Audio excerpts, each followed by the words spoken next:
As a story of our sneak peek first place finish and how this is one of the dumbest Yu-Gi-Oh cards ever printed. Alright, make sure you guys smash the crap out of that subscribe button so you guys don't miss out on more us content. So this is our Ryzeal list. My friend listened to a couple things that I have over here. Hi, Mr. Claw. Hi. This is our, a couple things I don't personally agree with, but we're working on that.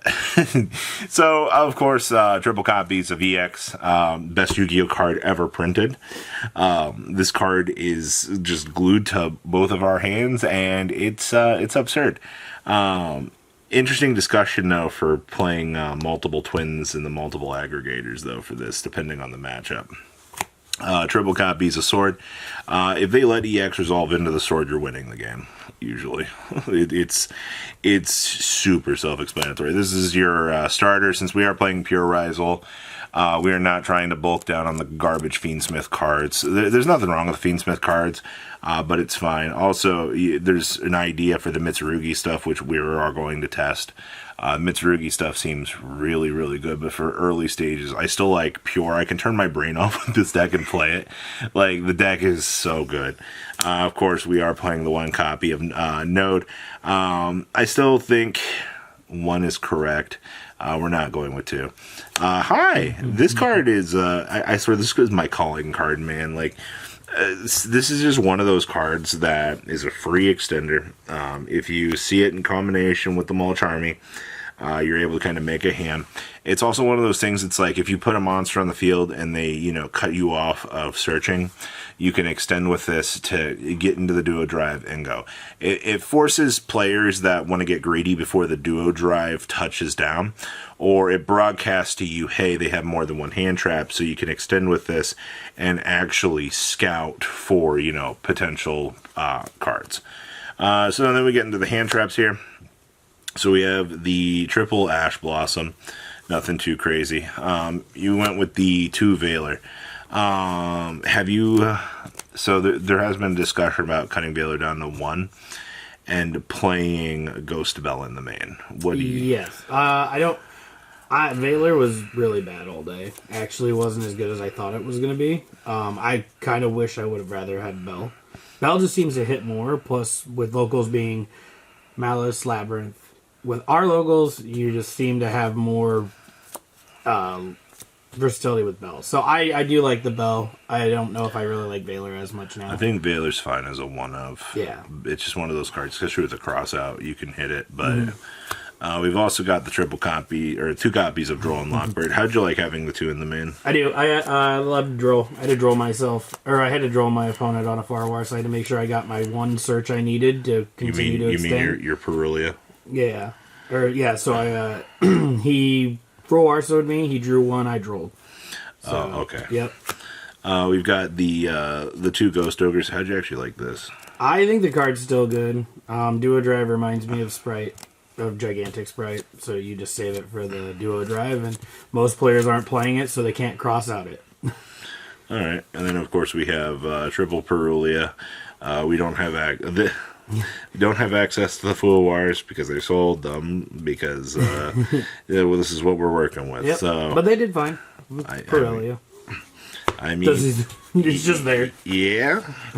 Understandable, so. Yep. It's a level 4 that you can summon Sakitama and then make Duo Drive. Hey, look, broken cards. Yep. This is Bonfire number 2.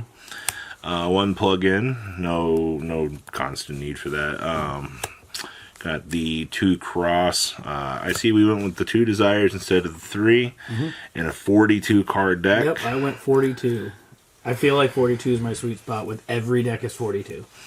1 tack talents, which is fine. Thing was glued to my hand all week. Yeah, I only want to play the 1 of this. Yeah. I understand the argument for the 2, but it's one of those cards that, depending on how your opponent opens up, if they hand trap you, you just use this and just gas. It's really good. So, how'd you like this? I didn't like it. Didn't like it at all. Figured I'd play it because it was called by, but then I hated the card. It didn't do anything for me.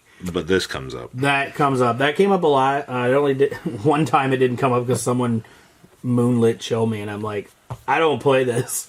So, I mean, but it's like it's the same aspect as Ogre. You don't see a lot of Ogre, so people aren't going to be able to cross out it. Triple Imperm, which is super straightforward.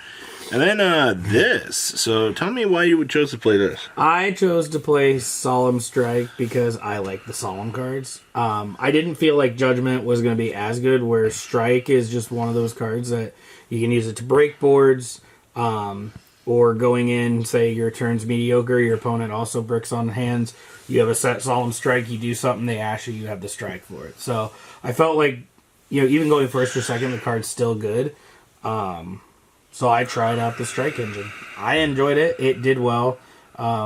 Maybe I just got lucky. I had a lot of die rolls. I won. But at the same time, people don't just expect to run into a strike or two on top of a detonator and a duo drive, or our other good card that we play in the extra deck. All right, so extra deck. Oh, hey, look, 2 duo drive. This never changes.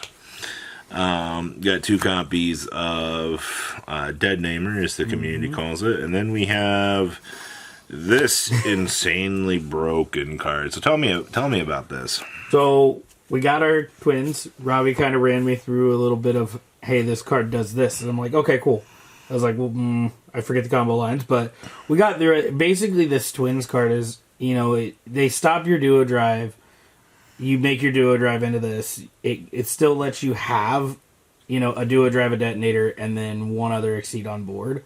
The fact that you can use itself to make it is also ridiculous. Being sent to the graveyard to bring back the detonator when it gets outed with it is also stupid. Reattaching the twins. Yeah, as many times as that detonator gets outed by itself, it was insane. Just bringing back detonator or duo drive each time, and then when you initially summon the duo drive, you're not attaching a Ryzeal or anything usually off the first, unless you send one off your X. So then when you bring back the duo drive a second time, you mean the Dreadnator? Yeah, the Dreadnator. You're getting your attach. So yeah, that was Dreadnator. Yeah, Dreadnator, not Ryzeal. But yeah, it's crazy. And plus the double attack came up all weekend.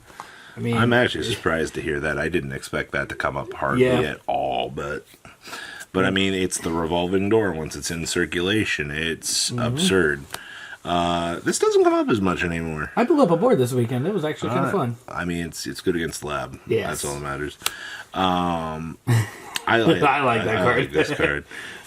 This card comes up more than it should. I got stopped, so I had to make a booster pass. I mean, your opponent's not doing anything. Yes. Yes. Absolutely yes. Tornado Dragon. Good against Lab. This good card, which we'll come back to in a little bit. Let's just scoot him on over here. We'll need him in a second. Meteor Logic. Yep. And then the Typhon. So you said you wanted to cut the Typhon for the... I want to cut the Typhon either for... I want to cut it for another aggregator. I feel like having 2 aggregators to Eclipse is good, because you just never know what you're going to have to play into. And then 1 SP. Did you want the Donner? I mean, you're not playing Nib, so... I'm not playing Nib. If I do decide to ever play Nib, then yes, I would switch over to Donner, but I figured since I wasn't playing Nib, I can just play the SP Little Knight. Unfortunately, typically I never got Nib, so... Yeah. Happens. Yeah. So, we'll come back to you. Well, hello, friend. All right, so we're playing Triple Lancia here, which, I mean, no real crazy explanation for this, because you have the Sanctum for this, and then with the Sanctum comes the good fun cards, as we call them, the ability to toggle for them. And then we're playing 2 ghost spells because they're not in the main. I'm going to consider this, but it's fine. I am also going to consider Bell. This is our board breaker card because this card's dumb. And then we have this card for the thrust. We also have these. This is how we don't die to certain interactions. I think that this is an important card on the side. And then Austin got a little bit out of hand with the Featherstorm here for Castell, because just being able to roll this stupid thing on up. It's a wing base, so it classifies for the Featherstorm. So you can, thrust on into this. If you hard draw it, well, congratulations. It's just one of those things. I don't think you maximize on this card. I think 1 is fine, but it's just one of those cute little things that you can actually mess around with. So, yeah. How do you feel winning? It was really weird. I got really tired at the end of it, but I mean that Featherstorm came in. I think it's more built for rogue matchups. Obviously, against Ryzeal, they can still set up because they don't activate, so you got to be careful of that. But I mean, it still stops them from searching.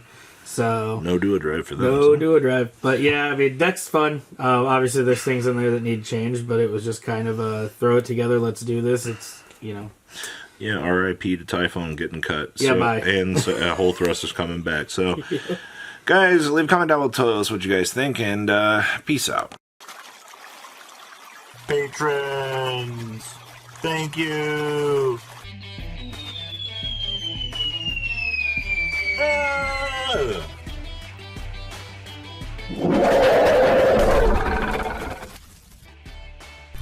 Thank you so much for watching. Check out these other videos.